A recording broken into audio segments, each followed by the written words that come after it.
अवां ॾिसी रहिया आहियो KTV वर्ल्ड ऑफ न्यूज़ यानी ख़बरुनि जी दुनिया। अस्सलाम वालेकुम नाज़रीन, मां आहियां सुधीर अमन खखराणी। अवां ॾिसी रहिया आहियो KTV वेब न्यूज़। पेश आहे हिन वक़्त जी अहम ख़बर। इल्ताफ़ हुसैन खखराणी जी रिपोर्ट मुताबिक़ गड़ी आसीन लॻ फ़क़ीरगोड खखराणीअ में मरहूम बशीर खान खखराणीअ जे 40 जे मौक़े ते संदसि सौट क़ुर्बान अली खखराणीअ खे पंहिंजे वेड़े जी सरबराहीअ जी पग ॿधाई वई।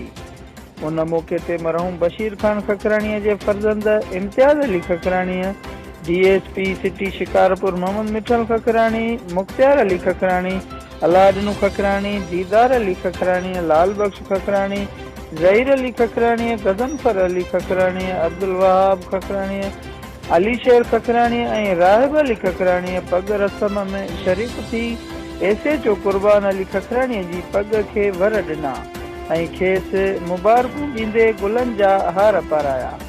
उन मौक़े ते मरहूम बशीर खान खखराणीअ जे फर्ज़ंद इम्तियाज़ अली खखराणीअ ॿुधाईंदे चयो त वालिद बशीर खान खखराणीअ जी वसियत मूजिबि संदसि सौट SHO क़ुर्बान अली पंहिंजे वेड़े जी सरबराहीअ जी पग ॿधाई वई आहे। उन मौक़े ते SHO क़ुर्बान अली खखराणीअ चयो त मरहूम सौट बशीर खान खखराणीअ खां पोइ वेड़े वारनि मूं मथां एतमाद कंदे जेका ज़िमेवारी रखी आहे उन खे निभाइण लाइ भरपूर कोशिश कंदुसि ऐं पंहिंजे वेड़े वारनि सां हर ॾुख सुख में गॾु हूंदुसि। ख़बरुनि जी दुनिया।